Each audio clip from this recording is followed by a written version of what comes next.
como gusten. Ay, ok, hoy nos acompaña el doctor David Andrade, quien trabaja está haciendo un postdoc en el Instituto Técnico de Tecnología en Israel.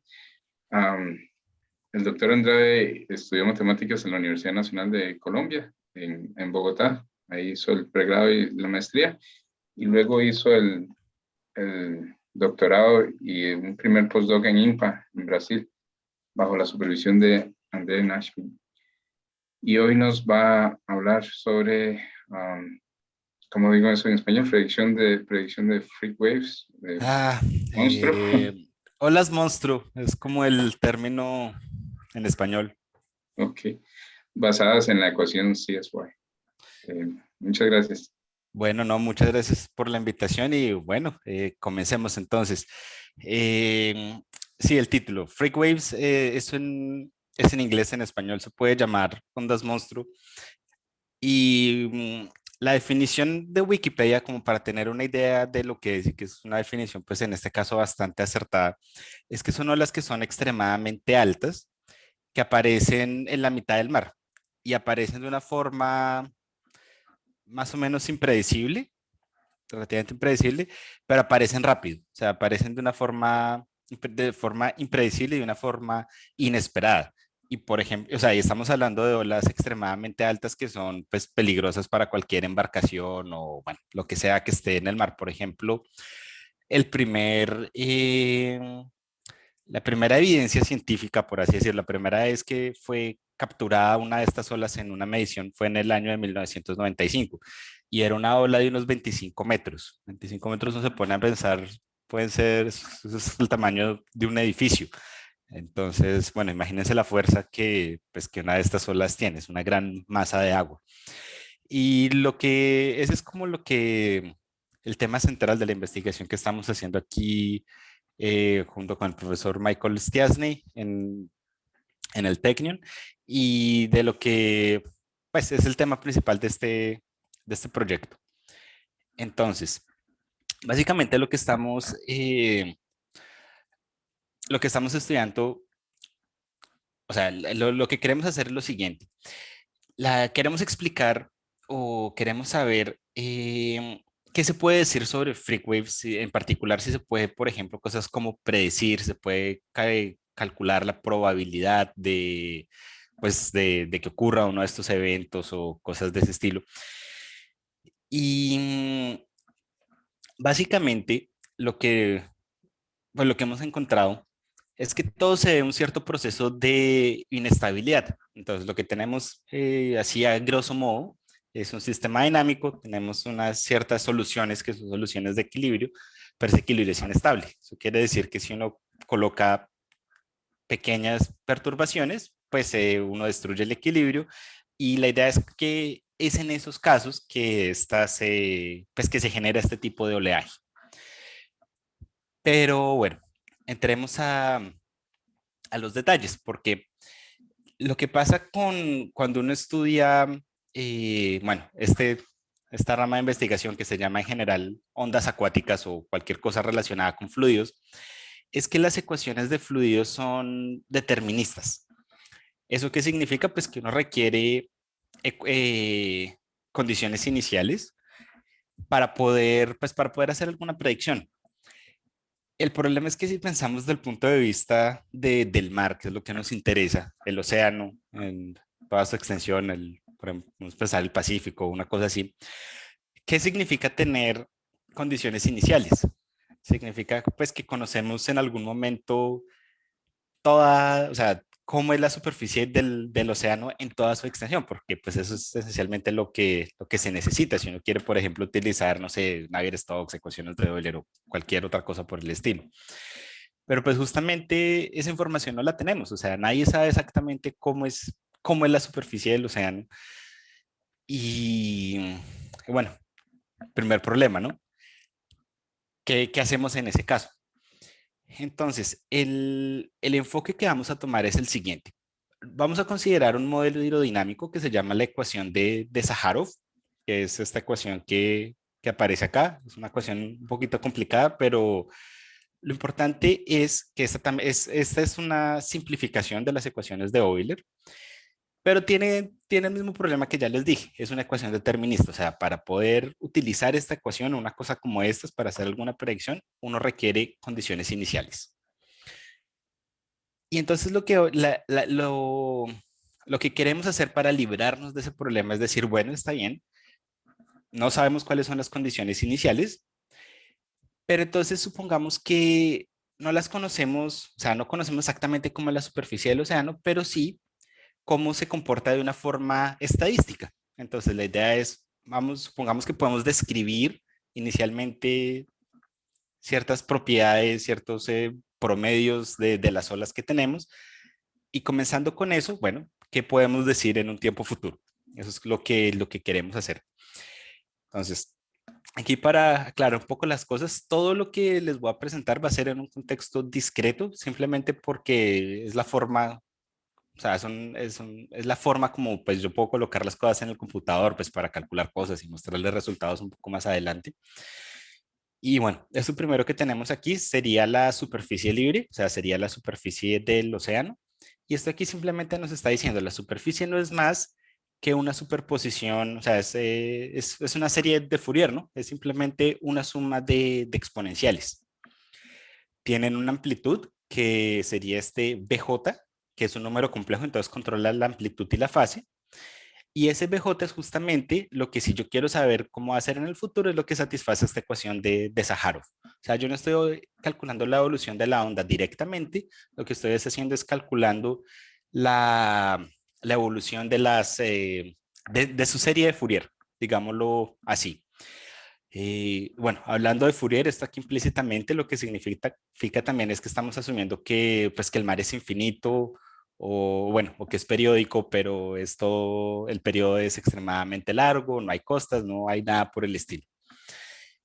Y lo otro es que estamos en agua de profundidad infinita. Eso simplemente quiere decir que cualquier efecto que pueda venir por variaciones en el fondo, cosas así, es completamente ignorado. Entonces, es un océano infinito en profundidad, infinito en extensión. Puede ser en una dimensión o en dos dimensiones, pero eso no es un problema. Pero bueno, eso es como estamos modelando el mar en este caso.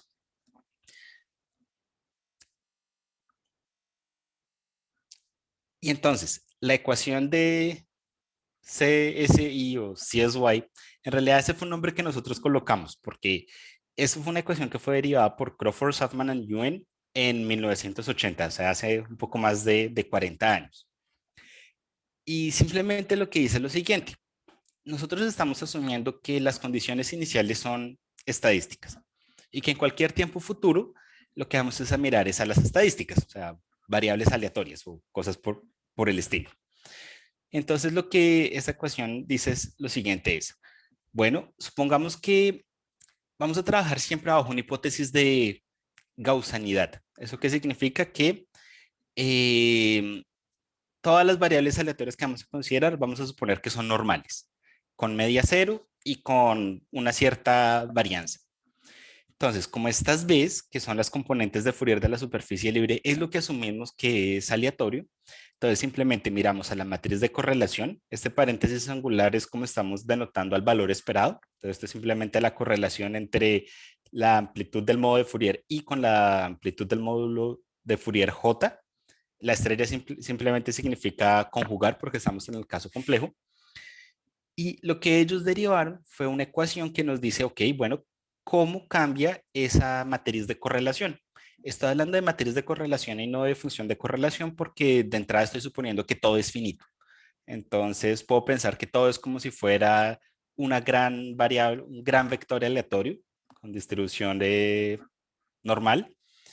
Y pues en este caso la varianza simplemente, la correlación simplemente se vuelve una matriz de correlación. Y la ecuación que tenemos es una ecuación diferencial ordinaria. O sea, dada una correlación inicial, podemos, nos dice cómo sería la correlación en tiempo futuro. Y este es como esta va a ser la herramienta principal que vamos a utilizar en todo el estudio.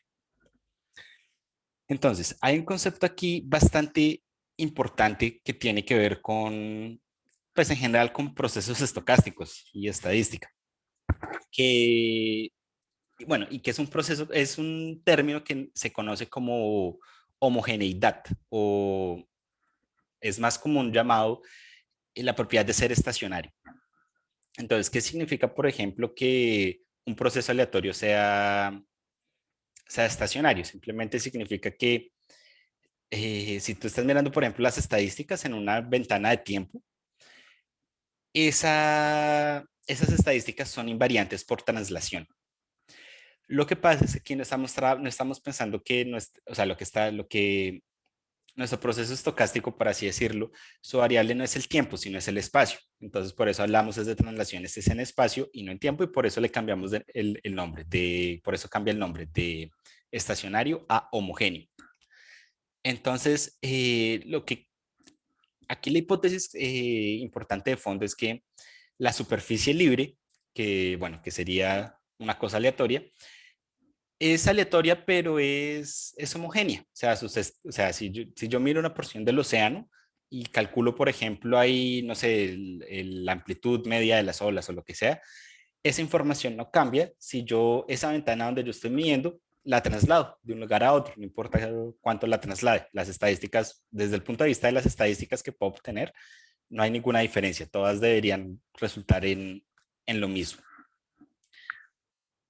Y este es un concepto muy importante porque bajo este concepto que la superficie del océano se puede describir como la realización de un proceso estocástico homogéneo, esa es como la piedra angular en la que, por ejemplo, en la que se fundamentan los pronósticos de oleaje, por ejemplo. Entonces, por ejemplo, si ustedes van, bueno, no sé en Costa Rica quién sea el responsable, pero seguramente ustedes hay alguna agencia encargada, por ejemplo, de hacer el pronóstico de olas, porque eso es una cosa importante para los barcos, para la gente que vive en zonas costeras, cosas así. Y eso es una cosa que existe y se puede acceder y, bueno, se puede acceder también de otros lugares del mundo y cosas de ese estilo. Eh, Esos datos, esas predicciones se hacen con esa hipótesis en mente, que la superficie libre viene de un proceso homogéneo. Ahora, en nuestro caso, lo que pasa es que siempre es bueno pensarlo en espacio físico y en espacio de Fourier. Entonces, esa propiedad de homogeneidad en Fourier simplemente se traduce con que la matriz de correlación sea una matriz diagonal. ¿Eso qué significa? Que cada una de las componentes de Fourier, o sea, esas amplitudes de Fourier que me determinan pues cuánta energía tiene cada modo de Fourier, son todas aleatorias. O sea, perdón, son aleatorias, pero son todas independientes las unas de las otras. O sea, no hay ninguna información.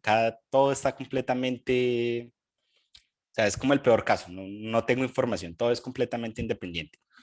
Y pues eso se traduce en eso, ¿no? Porque en el caso de la distribución normal, pues que la correlación sea cero es equivalente a ser independiente y pues eso simplemente lo que se traduce, que si uno mira la correlación, pues que quede solamente una cosa en la matriz diagonal, que es donde nos queda, en la diagonal, que es donde nos quedaría la desviación estándar de cada una de las variables aleatorias. Pero ahora, nosotros tenemos pues una ecuación que es la que estamos estudiando, que es esta ecuación de CSY o CSI.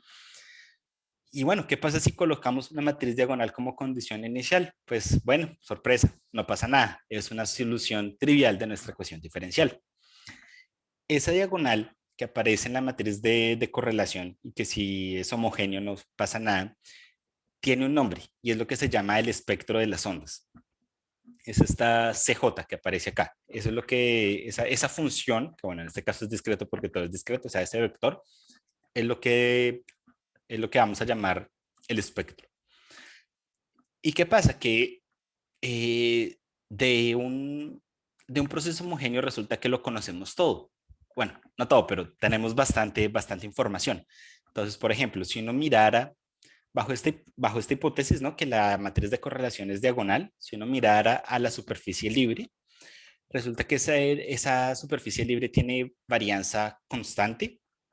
Y por ejemplo, si queremos mirar a cuál es la distribución de las amplitudes de las ondas, resulta que, bueno, eso está gobernado por la distribución de Rayleigh, que es, bueno, que no es más que un pariente de la distribución normal. Entonces, de alguna manera, todo lo que queremos saber, para caso homogéneo, ya lo sabemos. Y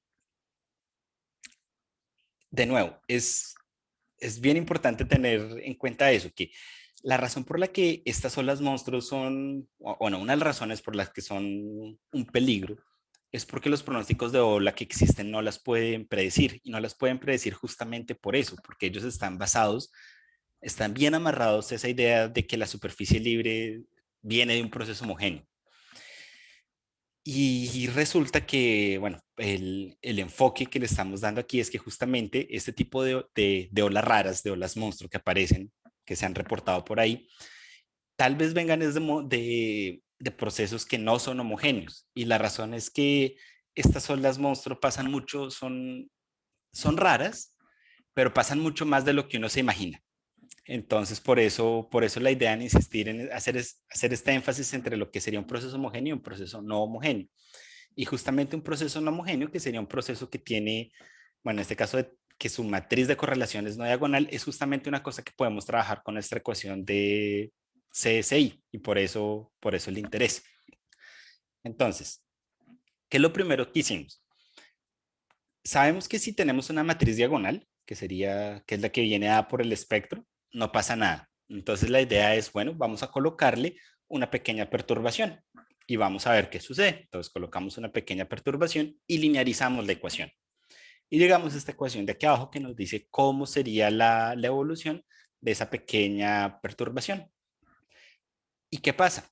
Que, bueno, resulta que las soluciones de esa ecuación lineal no son tan desordenadas como se imagina, sino que tienen una estructura bien definida. Lo más importante es que tienen, si uno mirara a la matriz que uno tiene, es una matriz pues bien curiosa, porque es una matriz que es toda llena de ceros, excepto en dos diagonales. Y que tienen estas dos diagonales que son justamente las entradas, o sea, si aquí lo que está haciendo es que en cada matriz estaría colocando lo relevante a la entrada, a la onda K y a la onda KJ, si ellas tienen la misma diferencia, o sea, si están en esta diagonal o en esta otra, porque hay una cierta simetría en una matriz de correlación, si esas diagonales donde aparecen pues cosas no triviales, o sea, entradas diferentes de cero, satisfacen esto, que K menos KJ siempre son, o sea, la diferencia es siempre constante. Entonces, una forma de ver esto es lo siguiente. Si queremos construir soluciones de la ecuación linearizada, lo primero que tenemos que hacer es fijar esta diferencia. Entonces, cogemos un número de onda o un vector de onda. Esto funciona igual en dos dimensiones, no hay ningún problema, que sería K mayúsculo. Y resulta que una vez dado el K, uno ubica cuáles serían las correspondientes diagonales dentro de la matriz. Y resulta que uno encuentra, resolviendo una ecuación integral que, bueno, está relacionada con la ecuación lineal que obtuvimos, aparece un parámetro lambda que nos da la dependencia temporal y aparece una función, o bueno, en este caso un vector que se llama f, que simplemente lo que nos dice es cuáles son las entradas que van aquí en la diagonal. Lo interesante que la dependencia temporal sea de esta manera es que si lambda llega a tener parte imaginaria positiva, esto crece exponencialmente. Y entonces lo que nos estaría diciendo nuestro análisis lineal es, tenemos una solución de equilibrio, le colocamos la modificamos un poco, pero es posible modificarla de cierta forma, de tal manera que que por lo menos para el sistema lineal va a crecer exponencialmente. Y pues bueno, estos sistemas lineales por lo general uno los utiliza como una especie de teoría cualitativa, ¿no? O sea, lo que uno espera es que algo va a cambiar rápidamente. El sistema ya no va a estar en equilibrio, sino que algo va a pasar. Ahora, una cosa importante aquí es que puede haber más de un lambda que sea inestable. Simplemente vamos a decir que el espectro es, o sea, este espectro C que es dado y que aparece aquí dentro de nuestra ecuación, él es inestable si logramos conseguir por lo menos algún lambda, mejor dicho, si dado un K, porque tenemos que fijar cuál es la diagonal donde vamos a mirar, o sea, si para algún K tiene por lo menos algún lambda donde la parte imaginaria sea positiva, o sea, algún lambda que va a tener crecimiento. Si todos los lambdas todas estas tasas de crecimiento son cero, vamos a decir que es estable. Si hay por lo menos una que no es cero, vamos a decir que es inestable. Entonces, lo que hicimos a continuación, una vez entendimos cómo funcionaba el problema lineal, es vamos a utilizar una cosa que se llama el espectro Jones-Swap. El espectro Jones-Swap es una cosa que es bastante utilizada por la comunidad de oceanografía, que es justamente un espectro para las olas del mar generadas por el viento. Entonces, eso viene de unas mediciones que hicieron en el Mar del Norte, por eso el nombre Jones-Swap, que significa Joint North Sea Wave Acquisition Program. Simplemente lo que se basó fue en una serie de mediciones que hicieron conjuntas de varios países que hicieron en el Mar del Norte. Y justamente con esta idea de que el mar viene de un proceso homogéneo, por lo tanto viene dado por un espectro, simplemente a través de mediciones lo que intentaron hacer fue descubrir cuál era ese espectro y lo que llegaron después de, bueno, cuadrar algunos parámetros y cosas de ese estilo, fue que llegaron a que este es el espectro del océano. Bueno, es esta función aquí que tiene este exponente, tiene este gamma con este exponente aquí, es una cosa un poco exótica, pero eso es lo que ellos utilizan. Y de hecho, para la gente que trabaja en oceanografía, conocer cuáles son los valores de estos parámetros es una cosa bastante importante porque ellos pues tienen una muy buena intuición de qué se puede esperar que esté ocurriendo en el mar simplemente conociendo esos valores de esos parámetros.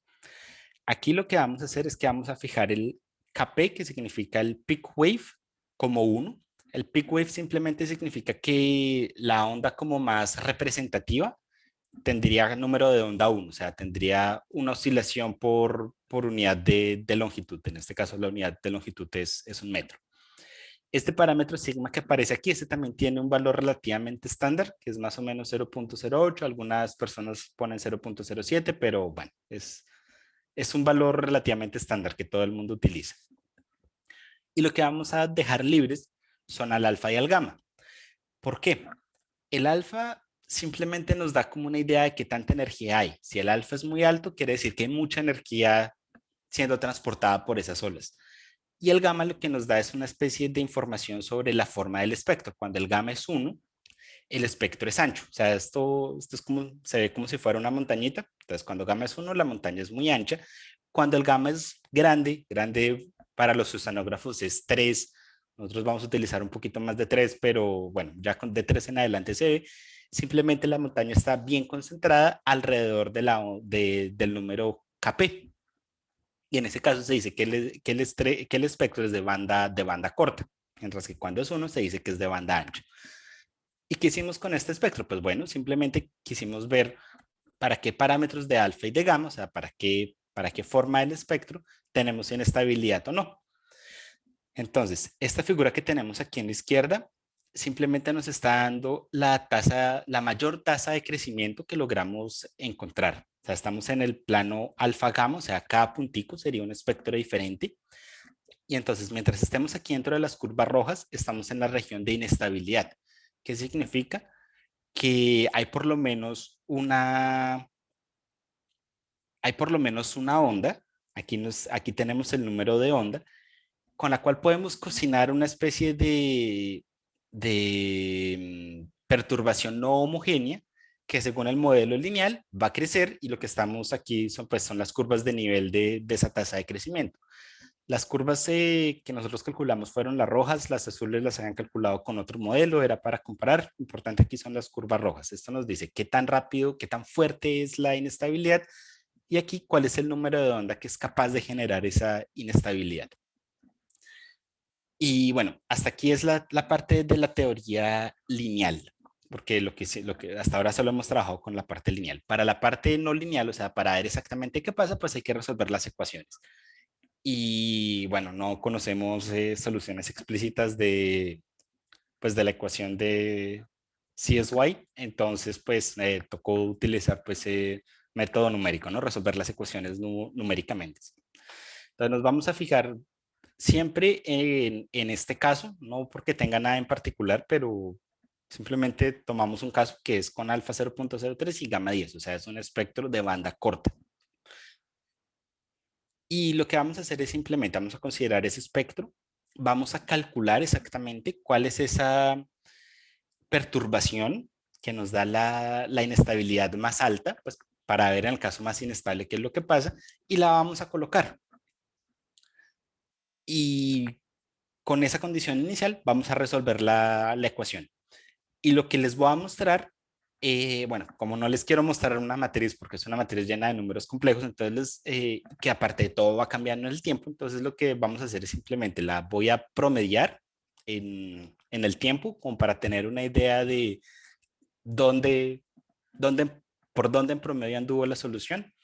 Y vamos a mirar las cosas que realmente nos interesan, que es hablar sobre la superficie libre, o sea, calcular la varianza de la superficie libre y vamos a hablar vamos a calcular la probabilidad de obtener olas bastante altas, o sea, probabilidad de freak waves. Entonces tenemos esta figura aquí que lo que tenemos, o sea, es una matriz. Lo que yo estoy tratando de aquí es una, o sea, la solución de la ecuación es una matriz donde cada una de las entradas va cambiando por el tiempo. Entonces lo que hice aquí fue coger la diagonal principal. ¿Por qué la diagonal principal? Pues porque justamente aquí es donde está el espectro, que sería esta curva, la curva roja, la curva roja con trazos. Esa es nuestra condición inicial, o sea, ese es nuestro espectro.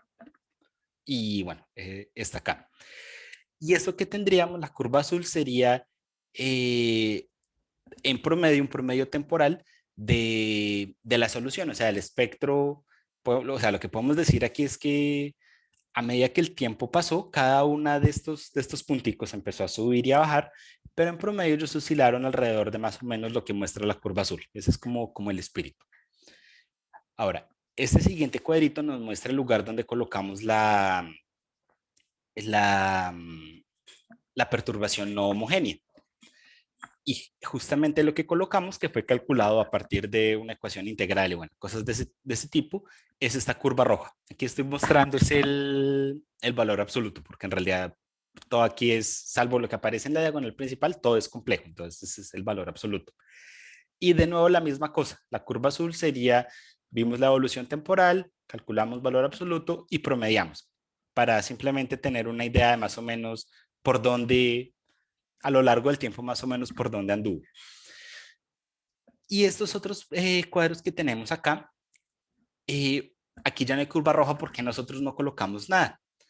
Eso simplemente fue generado, o sea, esto simplemente es una prueba, pues que sí estamos resolviendo, bueno, es una prueba que nuevas correlaciones fueron hechas, porque esto aquí es cuando K menos KJ es igual a K. Inicialmente cuando menos KJ es igual a 2K, o sea, en otra de las diagonales de la matriz de correlación, ahí no había nada, no hay curva roja. Pero al resolver la ecuación no lineal, esos términos de alguna manera aparecieron. Y lo mismo para 3K, 4K, 5K, o sea, de alguna manera, por más que esto está todo metido en las diagonales de una matriz, parece como si fuera una especie de serie de Fourier, ¿no? Donde este sería el modo 0, el modo 1, el modo 3, el modo 2, el modo 3, el modo 4. Y lo que es interesante es que si no tenemos una relación de este estilo, que las diagonales de la matriz donde estamos mirando no corresponden a un número entero de este K, que este K es el que nos dio es ese número de onda que nos da la perturbación, no hay nada. O sea, tiene una estructura, o sea, es un problema no lineal, pero acaba teniendo una estructura pues bastante interesante. No estoy mostrando qué pasa con los negativos menos K menos 2K, que sería lo que queda debajo de la diagonal principal, porque hay una simetría. La matriz de correlación es una matriz hermitiana, entonces lo que haya detrás en valor absoluto va a ser exactamente igual. Ahora, eso es en cuanto a la solución de la ecuación. Ahora, vamos a volver a la superficie libre, que es realmente la cosa que nos interesa. Entonces, la superficie libre la estamos dando como una suma de Fourier en este caso, porque todo es finito. Y si queremos calcular la varianza, una cosa importante es que nuestra superficie siempre tiene media cero, por lo tanto, este efectivamente es la varianza, ¿no? El valor esperado del cuadrado, porque la media es cero. Y pues simplemente es hacer la cuenta, es calcular qué sería de tal cuadrado, colocar el valor esperado y pues simplemente nos van a aparecer nuestras correlaciones. Nos queda pues esta fórmula aquí. Entonces con este ρ lo que estamos denotando es en cada X, en cada T, o sea, en cada punto y en cada momento, cuánto es la varianza de la superficie en ese, pues en ese punto y en ese instante. La podemos calcular porque ya conocemos las R's. Es justamente lo que la ecuación de CSY nos dio. Ahora, ¿por qué estoy haciendo tanto énfasis en la varianza de la superficie libre? Lo que pasa es que en la cantidad de energía que está en las olas es proporcional a la varianza de la superficie libre. Por eso es que es como la cantidad de más importante o es en lo que nos queremos enfocar. En otra forma de pensar sobre esto es lo siguiente: si el mar fuera así completamente planito, es porque ahí no hay energía, porque no se está moviendo nada, pero justamente cuando hay energía dentro del mar, pues es que se generan las olas. Y si estamos describiendo el mar de forma aleatoria, pues la energía nos queda proporcional a la varianza de la superficie libre, o sea, proporcional a ρ. Otra cosa interesante, pero esto ya es consecuencia o sea, esto digámoslo aquí sería general, esto que ya es una cosa particular del tipo de solución que obtuvimos, es que este ρ nos quedó una función periódica en X. Y el periodo es justamente, bueno, viene dado por ese K. Y eso no es más que otra cosa que es que estamos de alguna manera al calcular la varianza como sumando estos armónicos de una función periódica. Entonces, por eso es que hereda la periodicidad en X, no en T, pero sí en X. Y de nuevo, otra cosa importante es, todo, todo eso que estamos viendo es para un proceso no homogéneo, porque si él fuera homogéneo, la varianza es constante. Entonces sería este ρh. Entonces lo que vamos a hacer es coger a ρ, normalizarlo por ρh, o sea, para ver cómo cambia la energía en relación a lo que a lo que había inicialmente o a lo que había si no hubiéramos colocado la perturbación inicialmente. Y entonces lo que tenemos es una cosa de este estilo. Entonces, todo esto aquí fue normalizado y estamos en un referencial móvil para que la cosa sea poco más clara. Pero ¿qué es lo importante? Lo importante es que esta es la variable espacial y es periódica. O sea, esto aquí se repite para arriba indefinidamente. Y para la derecha, pues va el tiempo. Entonces, eso sería toda la solución numérica que calculamos. Y lo que quiero mostrar aquí sería pues este primer pedacito de acá, que sería tal vez el más interesante, y es este es un pequeño zoom de este primer instante. Y entonces, ¿qué pasa? Inicialmente la varianza pues es prácticamente 1. ¿Por qué? Porque la de un mar homogéneo es constante y la perturbación que colocamos fue una cosa pequeña. Entonces, no hay, o sea, estas curvas de nivel pues no capturan nada aquí, por eso es que no vemos nada. Y de hecho no es nada por un cierto tiempo, como hasta más o menos 6. Estos aquí no son segundos, esto también fue normalizado apropiadamente, pero bueno, hasta tiempo más o menos 6 es muy poca la variación. Pero si miramos ya 8, vemos que tenemos las curvas de nivel nos muestran que la energía, o sea, que aquí hay como una especie de máximo de la función. Y luego vuelve y se relaja. En ese máximo de la función, el máximo que obtuvimos en esta ventanita fue de 3. ¿Eso qué quiere decir? Que más o menos alrededor de este punto, o sea, en este momento y en este tiempo, hay 3 veces más energía de lo que había originalmente, o de lo que habría si no colocamos la perturbación inicial. Y de alguna manera esto como que está de acuerdo un poco con la definición de Wikipedia de freakwaves, porque como que no pasa nada, no pasa nada, no pasa nada, y de repente toda la energía se va para un lugar. Recordemos que la energía es proporcional a la amplitud de las ondas, o sea, estas ondas que nosotros tendríamos más o menos en este lugar son mucho más altas que sus vecinas. Si por ejemplo miramos en este instante, aquí las olas serían 3 veces más grande de lo que serían originalmente, pero es que las vecinas de ellas serían nada más un 40%. O sea, si nos fijáramos nada más en ese instante de tiempo, como que tenemos o sea, por eso es que es nuestra interpretación de las freakwaves con esto. Como que es como si toda la energía del mar tratara de colapsarse en un punto. y lo que uno vería pues sería que en ese punto donde se está colapsando la energía es que aparecen estas olas grandes. Lo que pase de aquí en adelante ya es matemáticas, no es física, ni oceanografía, ni nada. ¿Por qué? Lo que pasa es que las olas en el mar tampoco son tan grandes, porque cuando las olas en el mar son muy grandes, ellas entran hay un proceso que se llama el proceso de rompimiento de la ola. Simplemente la ola desaparece y la energía que estaba ahí se pierde. Es un proceso muy efectivo que tiene el océano para botar energía, para perder energía. Entonces, esto que estamos estudiando es como el, el promedio de la energía.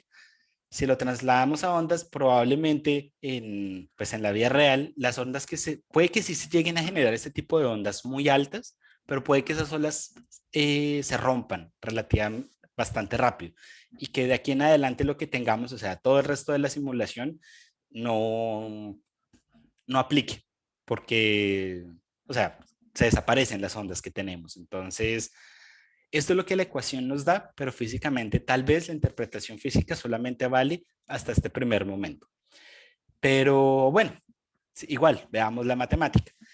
¿Qué pasa cuando el tiempo es grande? Entonces lo que miramos es una ventanita de tiempo por acá y lo que vemos es lo mismo, que la energía del mar está como concentrada en este caso hacia el borde, ¿no?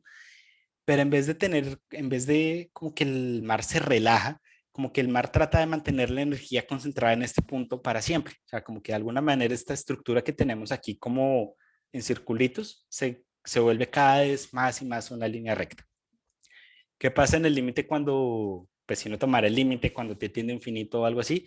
No sabemos. Pero pues lo que creemos es que tal vez se vuelva, si miráramos a la varianza, ¿no? Esto pues se vuelvan efectivamente en línea recta, o sea, toda la energía se queda concentrada y se queda ahí, no tiene manera como de escapar. Ahora, hablando de la probabilidad, entonces, lo que pasa es que, de nuevo, estamos aquí trabajando bajo la hipótesis que todo es gaussiano y la distribución gaussiana es muy amable porque solo depende de dos parámetros, la media y la varianza. La media es cero, la conocemos bien, y la varianza pues es lo que acabamos de calcular, simplemente que esta es una varianza que depende de dónde estemos y en el momento en el que estemos mirando. Entonces, como para tratar de calcular la, la cantidad de, o sea, la probabilidad de que la altura de la onda sea mayor que un valor h0 en todo el dominio, o sea, en todo el espacio físico y en todo el tiempo, pues simplemente lo que hacemos es que o sea, es lo que explica esta fórmula, es como si fuera estamos haciendo un promedio en espacio y en tiempo de la distribución de Rayleigh, que es lo que tenemos aquí dentro de la integral. Y la varianza entra aquí como una especie de peso. Y bueno, formalmente hablando, lo que los oceanógrafos aceptan como una freak wave es una ola que tenga una amplitud más alta que una cosa que se llama la altura de onda significativa. La altura de onda significativa en este caso está relacionada con una cosa que se llama la media cuadrática y bueno, hay un montón de definiciones estadísticas acá, pero lo que les quiero decir es que a continuación les voy a mostrar la probabilidad de obtener olas con una amplitud más grande que dos veces la altura significativa. Realmente lo que muestra cada uno de estos cuadritos es desde dos veces la altura significativa aquí en el lado izquierdo a tres veces aquí en el lado derecho. Y entonces, ¿qué pasa? Si el mar fuera homogéneo, la probabilidad vendría dado por la distribución de Rayleigh, que son esta línea aquí con triángulos.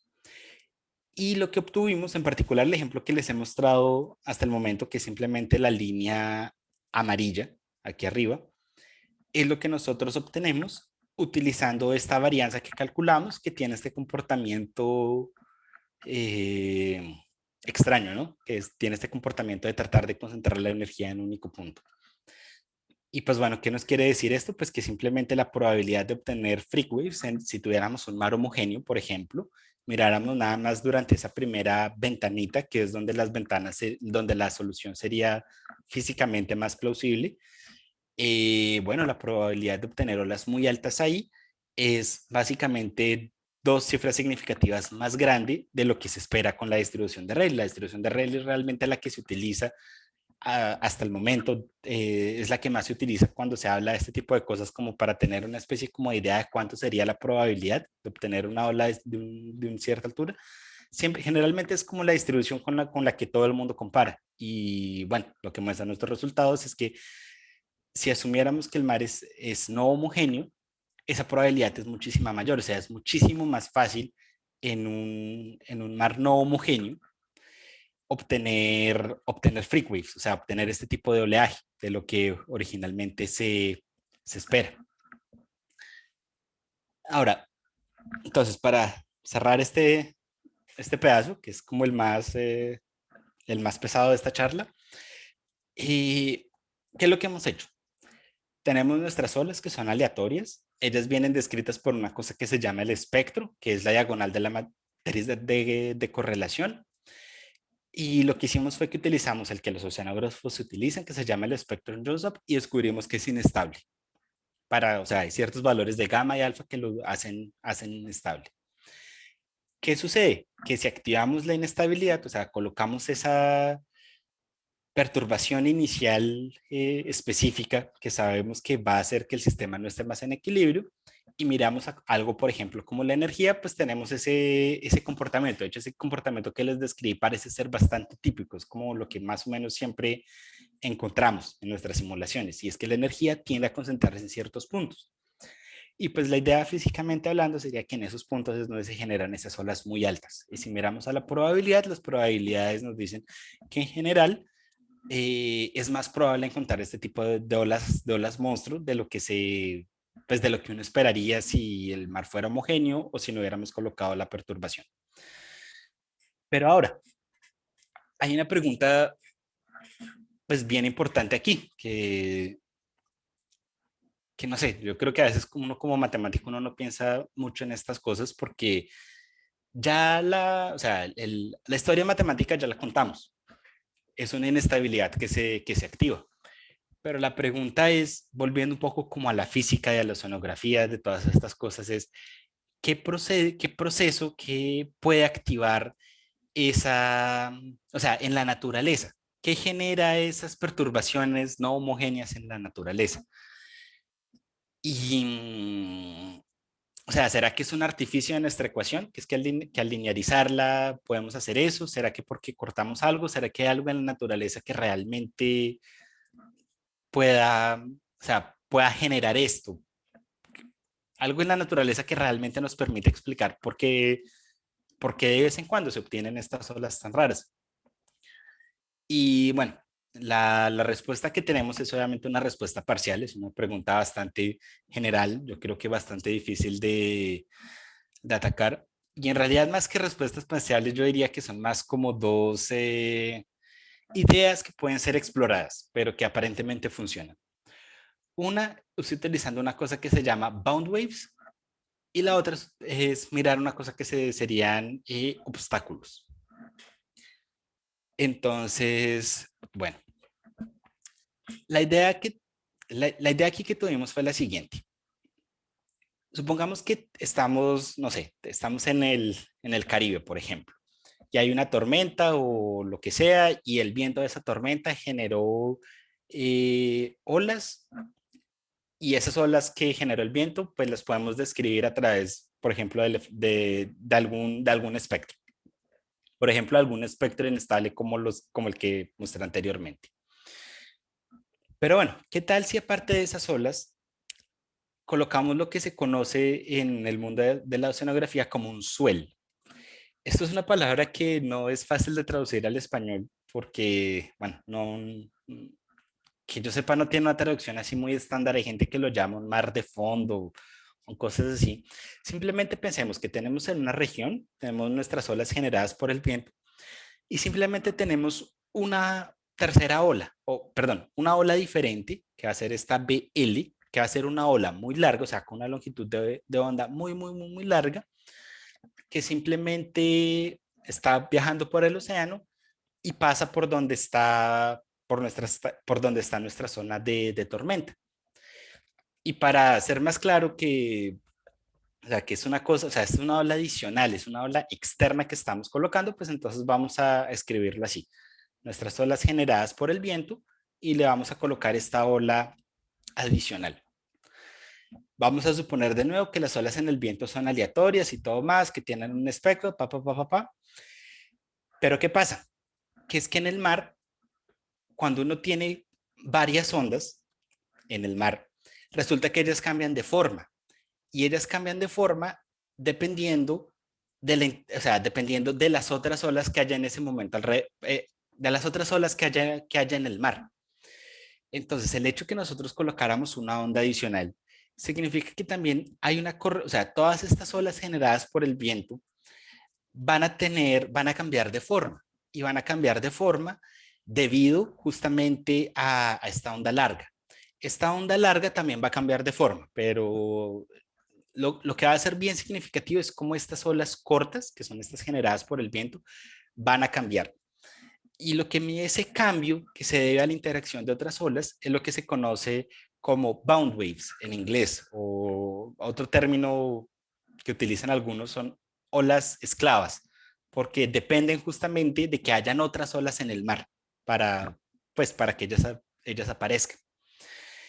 Y para no complicar aquí mucho la cosa, porque, pues, o sea, todos esos detalles son bien técnicos, lo importante que es que si nosotros miramos a la correlación entre nuestras olas generadas por el viento, resulta que por el simplemente hecho de tener esta ola adicional que hace que cambia cada una de estas olas independientes, resulta que nos aparece una correlación, o sea, nos aparece lo que iría aquí en la diagonal principal, que sería el espectro, pero nos aparecen unos términos adicionales y esos términos que nos adicionales es por esa onda adicional que colocamos.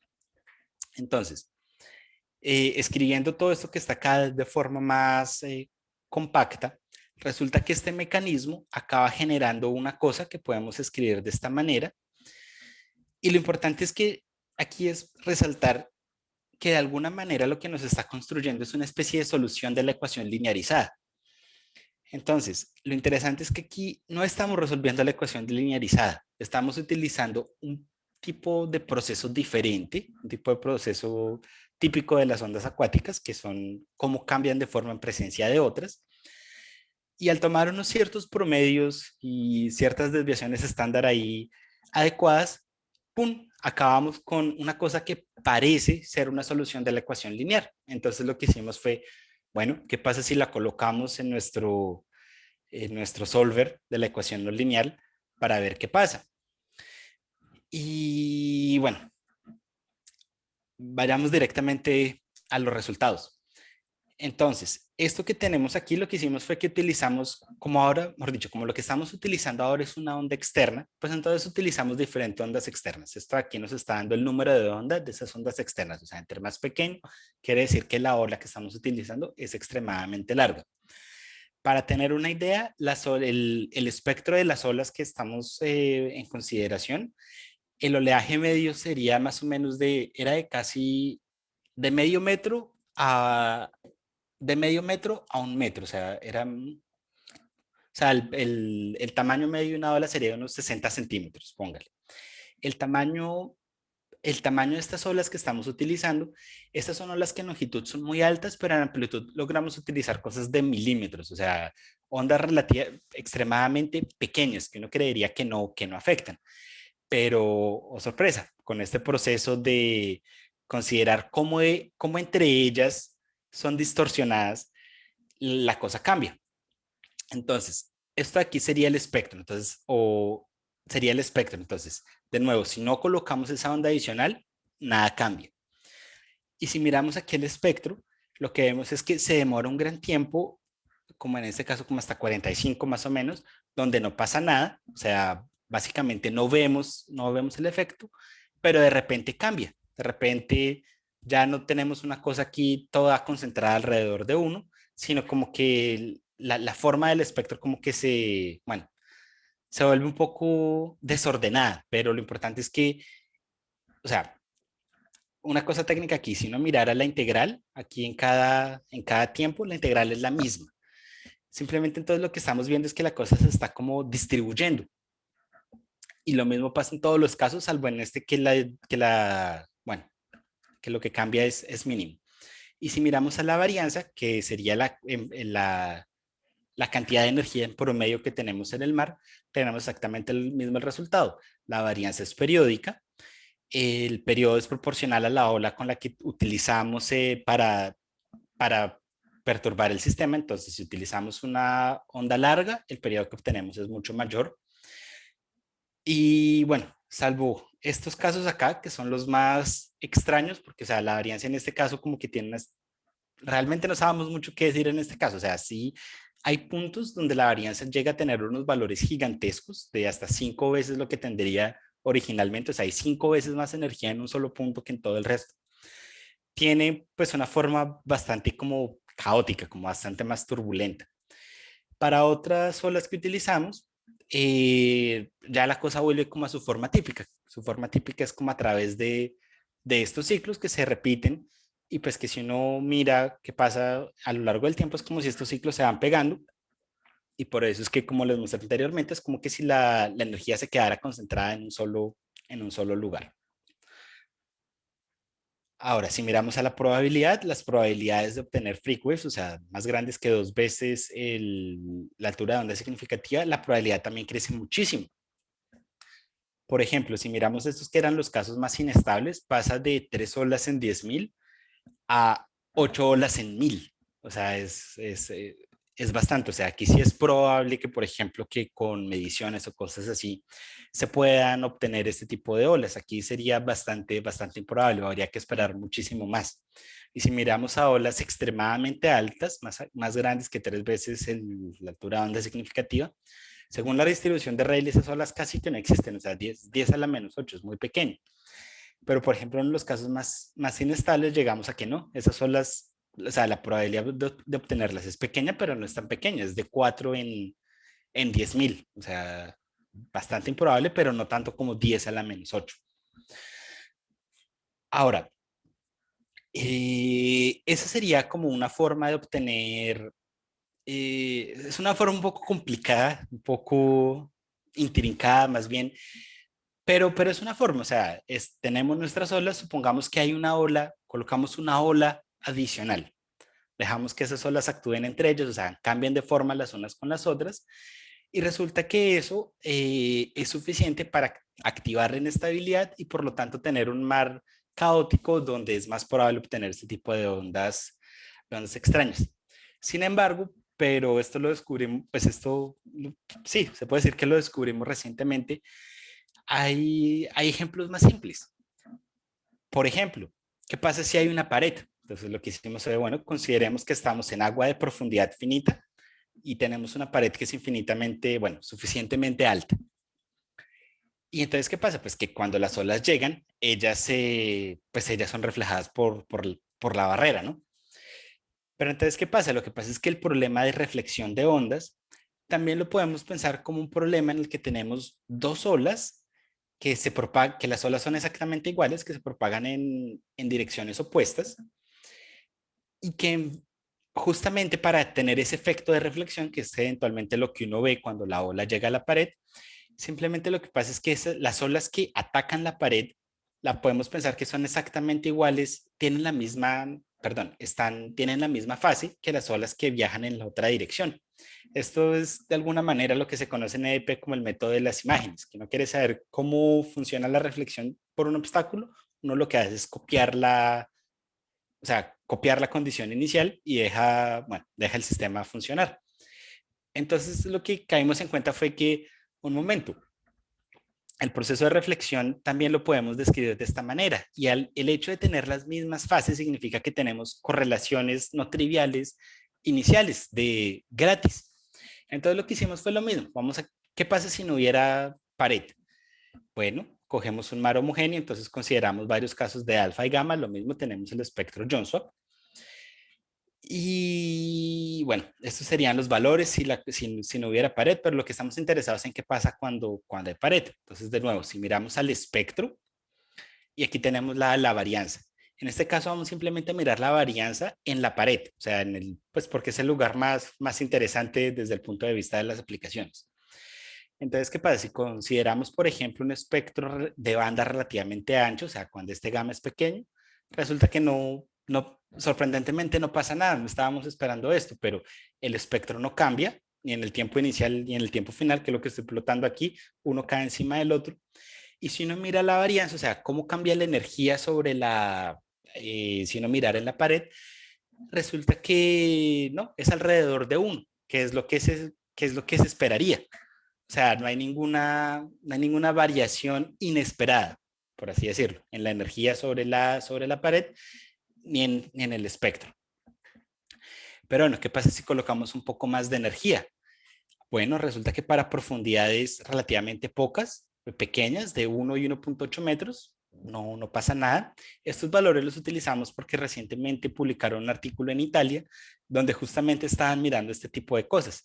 ¿Cómo varía, o sea, cómo varía, cuál es la varianza de la superficie libre en un obstáculo? Y ellos, pues bueno, ellos tenían allá, ellos eran los que tenían estos datos de 1.8 metros y cosas así. Y esto fue exactamente por eso tomamos estos valores. Y todos estos valores de los espectros que estamos colocando aquí son más o menos parecidos a los valores que que ellos dicen que ellos lograron medir o que eran las condiciones más bien que ellos tenían cuando ellos hicieron sus mediciones. Y bueno, ¿qué pasa a medida que les tomamos un espectro no de banda corta?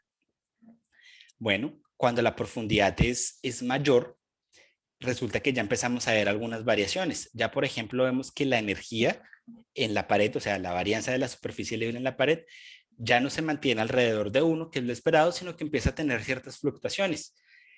Y esas fluctuaciones, pues bueno, en este caso, en el caso más profundo, llegan a, bueno, más o menos hasta 2. O sea, en este caso o sea, este 2 hay que entenderlo como que hay 4 veces más, o sea, hay momentos en el que en la pared podemos esperar olas hasta 4 veces mayores de las olas que estaban atacando. Y esas olas simplemente están siendo producidas por, eh, por el reflejo del oleaje en la pared. Y el último caso que consideramos, que lo mismo sería un caso pequeño con bastante energía, pues vemos que el proceso se puede como exacerbar bastante. El espectro del tiempo final, que es en esta línea, alrededor de esta línea roja, cambia bastante, o sea, simplemente quiere decir que a medida que pasa el tiempo, si uno mirara las olas, como que uno dejaría de reconocer qué es lo que tiene, porque ya deja de tener esta forma organizada y bueno, ya empieza a tener esta forma como más dispersa.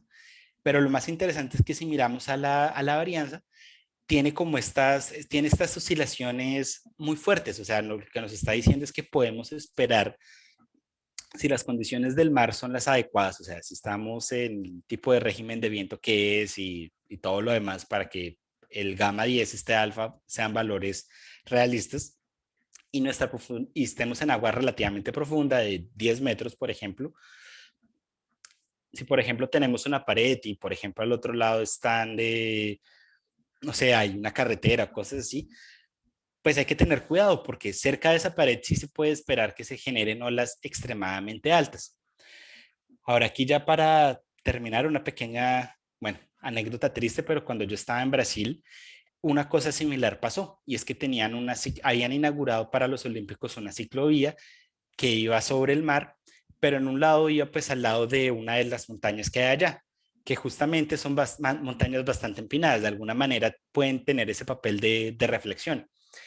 Y la desgracia que pasó pues fue que un día hubo una tormenta y a la mañana siguiente, si no estoy mal, hubo una ola muy alta que se generó cerca a la montaña, cerca donde pasaba la ciclovía. Fue una ola, la ciclovía estaba a 25 metros de altura sobre el nivel del mar y sin embargo llegó una ola lo suficientemente alta que golpeó la ciclovía por debajo y bueno, fue una tragedia. O sea, por eso como la importancia de medir las cosas en la pared, porque generalmente desde el punto de vista aplicado atrás de la pared es lo que uno quiere proteger. Entonces, es posible que por reflexión se tengan olas extremadamente altas y peligrosas al lado pues, de ese tipo de obstáculos.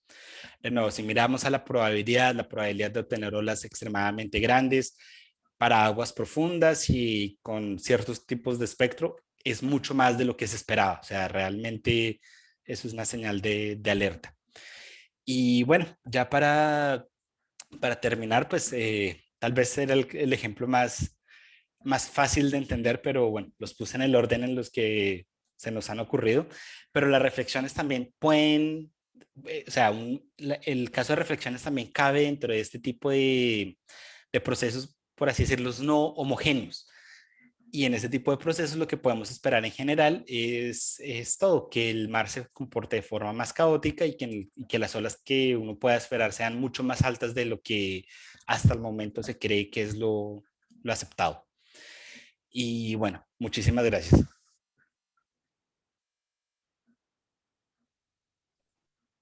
Muchas gracias. Un aplauso, por favor, para David. Muchas gracias. Este, gracias de nuevo. Y hay preguntas para David. ¿Alguien con alguna pregunta? Yo tenía tal vez una rápida. Dale, dale. David, entonces ustedes cuando modelan eso solo se fijan en la superficie del mar, no están tomando en cuenta el lecho marino. Bueno, lo que pasa es que, o sea, para la parte de las reflexiones, mejor dicho, ¿cómo ponerlo? No lo estamos ignorando por varias razones. La razón principal es la siguiente. Las olas que estamos considerando las estamos considerando como olas generadas por el viento. Una ola generada por el viento, mejor dicho, las olas generadas por el viento no son olas demasiado largas, son olas relativamente cortas. No son el único tipo de ola que existe, por supuesto, pero son como las que nos estamos enfocando. Y básicamente, si la profundidad del mar es mayor que la mitad de la longitud de onda, esas ondas ya no sienten lo que haya ahí de ahí para abajo. Entonces, por eso es como que aquí siempre ignoramos el fondo. Ahora, no es el único tipo de olas. Por ejemplo, hay, bueno, no necesariamente tsunamis o cosas así, pero sí hay ciertos procesos que ocurren en la costa que son capaces de generar unas olas bastante largas. Y esas olas bastante largas sí, por ejemplo, sí interactuarían con el fondo y cosas de ese estilo, pero la mayor cantidad de olas o sea, aquí no lo consideramos por eso, porque las olas más interesantes que las que estamos estudiando son muy cortas. Entonces, para que sintieran el fondo tendría que estar, o sea, el agua tendría que ser muy, muy, muy, muy rasa. Y bueno, no es el caso del océano. Lo otro es que eso complica las cosas significativamente. Entonces, no, y por ejemplo, o sea, esta ecuación de la que básicamente desprendimos todo no tiene una versión que incorpore el fondo o corrientes o cosas así. Entonces, por eso tocó ignorar todo eso, porque no tenemos un modelo no tenemos una ecuación para usar ahí. Ok, perfecto, gracias. Gracias. Gracias. ¿Alguna otra pregunta? Yo tengo una. Claro.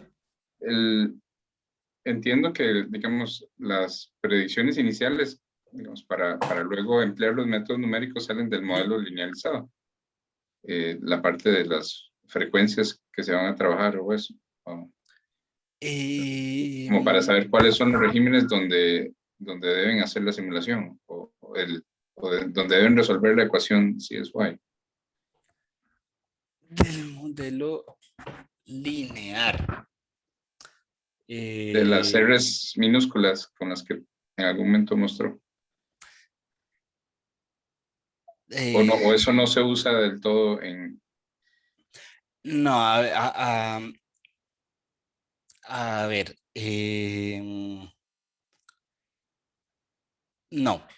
no exactamente. A ver, lo primero es lo siguiente. Esta ecuación fue diseñada, o bueno, fue derivada más bien, con la intención que se pueda utilizar en algún momento o sea, para hacer los pronósticos de oleaje, eso se basa en una ecuación diferencial que tiene un montón de cosas, porque tiene unos términos donde entra energía, donde sale energía, tiene un montón de cosas, pero esta ecuación fue diseñada para que se pudiera colocar ahí, simplemente como un término adicional. Pero hasta el momento eso nadie lo ha hecho. Lo que nosotros estamos haciendo es simplemente mirar ese término adicional básicamente por sí mismo para ver cómo se comporta. Pero entonces, esto hasta el momento nunca ha sido utilizado, digámoslo así, en condiciones más realistas. O sea, con todos los demás términos que normalmente este tipo de ecuaciones tiene, que toman el viento y que realmente es lo que se utiliza. Entonces, por ahora esto sigue siendo un modelo bastante académico. Se hizo con la intención que no lo fuera, pero todavía lo es. Ahora, la CES, si no estoy mal, esta de acá, ¿verdad? Em, o sea, lo que pasa es que, o sea, sí y no.